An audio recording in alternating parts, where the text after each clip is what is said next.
I'm gonna bring him close as I can. Yeah.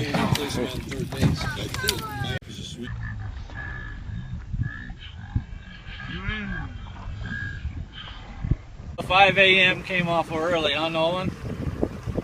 That's an interesting sleeping bag / life jacket you got. But we're on fish cam. We're right at the entrance of St. Clair River from Lake St. Clair. I'll pan over there in a second. There's Lake St. Clair. And what we got going here on hand lines, and that's exactly what they are. It's about a 1.5 pound sinker. And it's being bounced off the bottom with a great big old spoon, about a foot off the bottom on about a 38-40 inch leader. So those are hooked up to a big old spool, and as you can see, as I pull back and forth, it self-retracts. The old Makota's out. We're using that as a forward-looking sonar right now. They're picking them up on the bottom. We just haven't had any bites. We just got here. It's rougher than snot. John came in from Indiana last night. He's our helmsman today. Emmett's on the port side hand line, and it was a little rough coming out here this morning. What do you think? Yes, it was definitely rough. The 4 o'clock alarm didn't happen. The 5 o'clock alarm happened only because my bladder went off, and I had to get up and go anyway. However, we had everything hooked up and we were in the water about 6 feet. Yeah. So, not too bad. We have Mr. Dorito boy. He's trying to stay warm right now. Did you bring a jacket? No, not prepared. Well, I thought it was going to be warm. So anyway, it's bright and early. Day 1 of 4th of July shutdown week. And we're hoping to get into some Kowalski here shortly. So, alright, we'll talk to you later. Alright, Nolan's awake. He's got some high fructose and some caffeine and some Doritos now. So what do you think so far? He's up on front watching the down scan. It's like watching TV for him. He keeps wondering where SpongeBob's at. But let's see how close we are to shore. We're still about 26 feet of water here, and we're just kind of pulling these spoons up and down this coast. We started way the hell back there where the land disappears, and we're just working this edge. We'll be turning around here if we don't get something.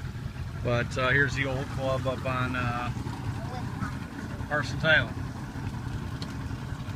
That's old money, like the DuPonts and the Fords and the Fishers and the Dodge brothers and those kind of people live there. So nice little dream. So, but everything's been working pretty good so far this morning. Yep. We got some fish showing up onto the structure. Yeah, nice bait fish right below us, right where the 64 is. Oh, there's a little one. Yeah, she's coming up, showing up there too. So we'll see what we can do. Right in. We're up here on this Firecracker. It's rougher than snot. We're questioning whether or not we should be heading in here shortly, based on the forecast. Just about the time I said that, Emmett got his first one on the hand line. So we're right up along that brick wall here. It's about 30 feet of water, and he got a nice little young one. So, all right, up early.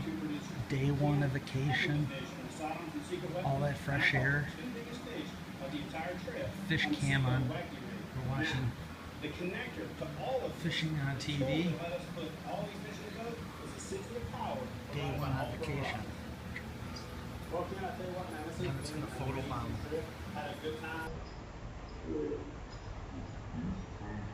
Alright, it's June, what, 30th, I think, Monday. Anyway, we were up bright and early this morning. We were on the Firecracker about 7 o'clock. About an hour behind what we wanted to be. It's been, you can see this blowing over here. We got some thunder boomers hanging in the distance. It's been extremely hot the last couple days. That heat's got to go somewhere.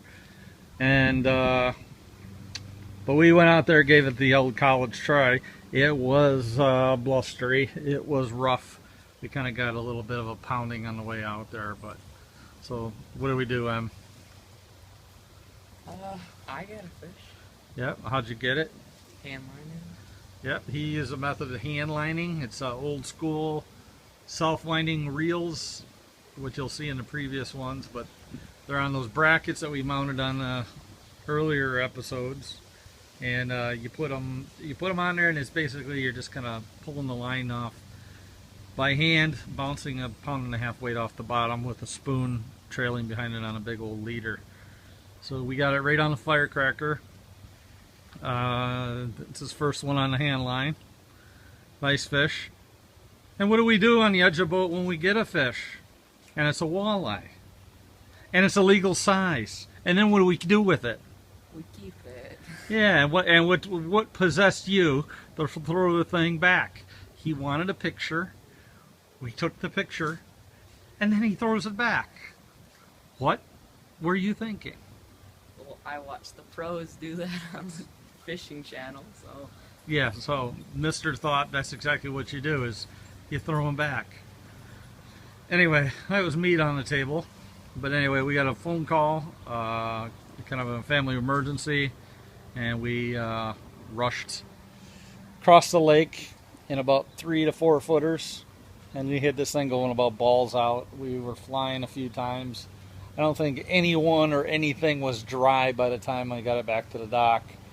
The only thing we were missing was Dukes of Hazzard theme song music as we were tearing ass across the lake. That would have been the more fitting footage of that. We didn't take any video. Like I said, it was urgent to get home, and we got back. So far, everything looks okay, so we won't get into that detail. But the old Yedja, she did pretty good, even in that rough water, and we didn't lose anything. Everything's in one piece. Except for, well, we did lose one thing. We had a knucklehead throw a fish back in the water. But anyway, and what do we say there on the edge of the boat when we're done? Fish came out.